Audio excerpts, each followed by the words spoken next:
ప్రతిపక్షానికి పిఎస్సి ఇవ్వడం అనేది ఉంటుంది, ప్రతిపక్షానికి పబ్లిక్ అకౌంట్స్ కమిటీ ఇవ్వడం అనేది ఆనవాయితీ. అరకపూడి గాంధీ గారిని కాంగ్రెస్ పార్టీలో చేర్చుకున్నారు కదా, మీరే కండువా కప్పింది కదా. అంటే కాంగ్రెస్ పార్టీని పిఎస్సి చైర్మన్ గా చేయడం అంటే ఈ రాష్ట్రంలో ప్రజాస్వామ్యాన్ని ఖూనీ చేస్తున్నారు.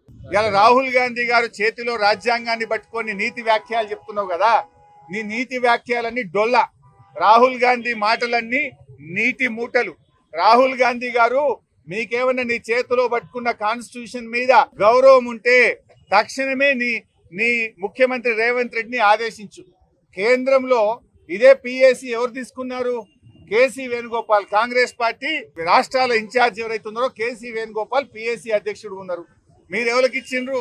బీఆర్ఎస్ నుంచి కాంగ్రెస్ లో చేరినటువంటి అరకపూడి గాంధీకి పిఎస్సి ఇవ్వడం అంటే రాజ్యాంగాన్ని నిట్ట నిలువున పట్ట పగలు ఖూనీ చేయడం, ఇది రాజ్యాంగాన్ని పరిహాసం చేయడం. ఇవాళ రాహుల్ గాంధీ గారికి కాన్స్టిట్యూషన్ గురించి మాట్లాడే నైతిక హక్కే లేదు.